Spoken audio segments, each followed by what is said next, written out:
ఇద్దరు సీనియర్ నాయకులు ఒకరు చంద్రబాబు నాయుడు గారు, రెండు నితీష్ కుమార్ గారు, వీరిద్దరూ సహకరిస్తూ ఉన్నారు. ఎందుకంటే ఇవాళ బీజేపీ ప్రభుత్వం కాదు కేంద్రంలో ఉండేది. ప్రైమ్ మినిస్టర్ మోడీ గారు ఆయన ఇక్కడ తెలుగుదేశం పార్టీ, జేడీయూ రెండు పార్టీలు, చంద్రబాబు నాయుడు, నితీష్ కుమార్ సహకారంతో కేంద్రంలో అధికారంలో ఉన్నాడు.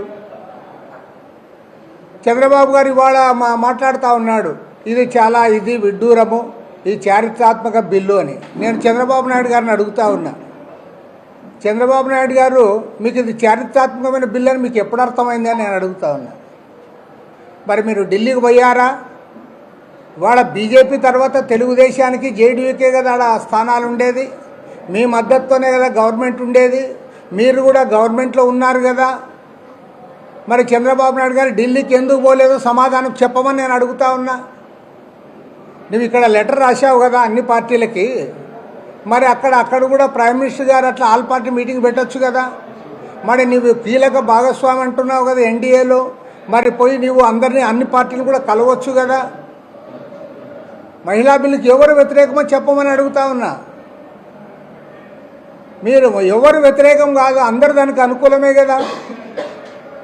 కాబట్టి ఏమంటే ఇద్దరు మూర్ఖులు దేశాన్ని నాశనం చేస్తూ ఉంటే ఇద్దరు సీనియర్లు వాళ్ళకు సహకరిస్తూ ఉన్నారు. నరేంద్ర మోడీ, అమిత్ షా దేశంలో ఉన్న ప్రజాతంత్ర సంస్థలన్నిటి కూడా వారు నాశనం చేస్తూ ఉంటే, విధ్వంసం చేస్తూ ఉంటే సీనియర్ నాయకులుగా పేరెన్నిక కన్నా చంద్రబాబు నాయుడు గారు, నితీష్ కుమార్ గారు వారికి సహకరిస్తూ ఉన్నారు. ఈ పాపం మాత్రం ఊరికే పోదని కూడా నేను చెప్పదలుచుకున్నాను. ఏదో చంద్రబాబు గారిని విమర్శించాలనో ఇంకోరు నానాలని కాదు, నేను స్పష్టంగా చెప్తా ఉన్నా. ఇవాళ ఒకప్పుడు దేశ రాజకీయాల్లో యునైటెడ్ ఫ్రంట్ కన్వీనర్గా ఉన్నప్పుడు, లేదా గతంలో వాజ్పేయి గారు ప్రైమ్ మినిస్టర్గా ఉన్నప్పుడు ఇదే చంద్రబాబు నాయుడు గారు అక్కడ అనేక అంశాల్లో చేశాడు. కానీ ఇవాళ నీ పరిస్థితి ఏంటో నువ్వు ఒకసారి ఆలోచించుకోమని కోరుతా ఉన్నా. You have become extra players. మీరు ఏమైపోయిందంటే గేమ్లో ఎక్స్ట్రా ప్లేయర్స్ మాత్రం తయారైపోయారు. మీరు ఇంత సీనియారిటీ ఉండి ఇవాళ మీపైనే వాళ్ళ ప్రభుత్వం ఆధారపడి ఉంటే దాన్ని అడ్డదిడ్డంగా వాళ్ళిద్దరు కలిసి మొత్తం బుల్డోజ్ చేస్తూ ఉంటే, మొత్తం విధ్వంసం సృష్టిస్తూ ఉంటే మీరు ప్రేక్షక పాత్ర, ఎక్స్ట్రా ప్లేయర్స్ మాదిరి పక్కన గ్రౌండ్లో కూర్చున్నారు. మీరు అసలు మీరు ఎన్డీఏ కూటమిలో ఉన్నారు కదా, మీరు చెప్పాలి కదా, అయ్యా ఇది కీలకమైన బిల్లు, దేశానికి సంబంధించింది, దీనిపైన అందరినీ కూడా మనం ముందుకు తీసుకోవాలి. డీలిమిటేషన్ విషయంలో అన్యాయం జరుగుతూ ఉంది, స్పష్టంగా అన్యాయం జరుగుతూ ఉంది. పైగా సిగ్గు లేకుండా మాట్లాడతారా?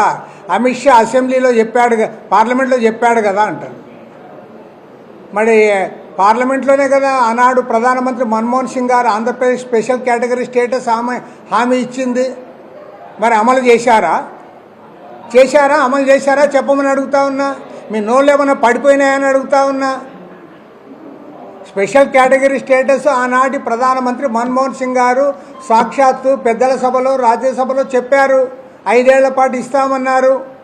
తర్వాత ఏమన్నారు? నీతి ఆయోగ్ ఒప్పుకోలేదు కాబట్టి మేము ఇవ్వము అన్నారు. మరి ఇక్కడ కూడా నువ్వు బిల్లులోనేమో 2011 జనాభాను పెడతావా? లేదు మీకు కూడా 50% సీట్లు పెరుగుతాయని చెప్పి మళ్ళీ చెప్తావు. అంటే ఏంటి? అది వాగ్దానంగా మేము చెప్తున్నాం కదా, మాది నమ్మండి అంటావు.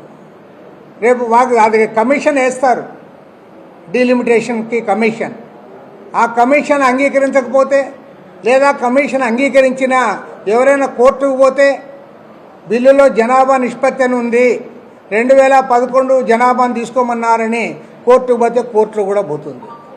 కాబట్టి ఏమంటే రాష్ట్రానికి అన్యాయం జరుగుతుందని తెలిసినా దక్షిణాది రాష్ట్రాల్లో ఉన్న అన్ని రాజకీయ పార్టీలు వాయిస్ రైజ్ చేస్తే మూగనోము పట్టిన వాళ్ళు పిరికి పందలున్న ఏకైక రాష్ట్రం ఆంధ్రప్రదేశ్. అసలు ఈ ఆంధ్రప్రదేశ్ రాష్ట్రానికి ఇలాంటి పిరికి పందలు అవసరమని నేను అడుగుతా ఉన్నా. ప్రజలు కూడా ఆలోచించాలి. ఒకే ఎన్డీఏ కూటమే, మీరు మద్దతు ఇస్తారా, వ్యతిరేకిస్తారా, అది వేరే విషయం. కనీసం ఇంత అన్యాయం జరుగుతూ ఉంటే కనీసం నోరు విప్పలేకపోతున్నారు, మీరు మాట్లాడలేకపోతూ ఉన్నారు. కాబట్టి ఇవాళ స్పష్టంగా చెప్తా ఉన్నాం,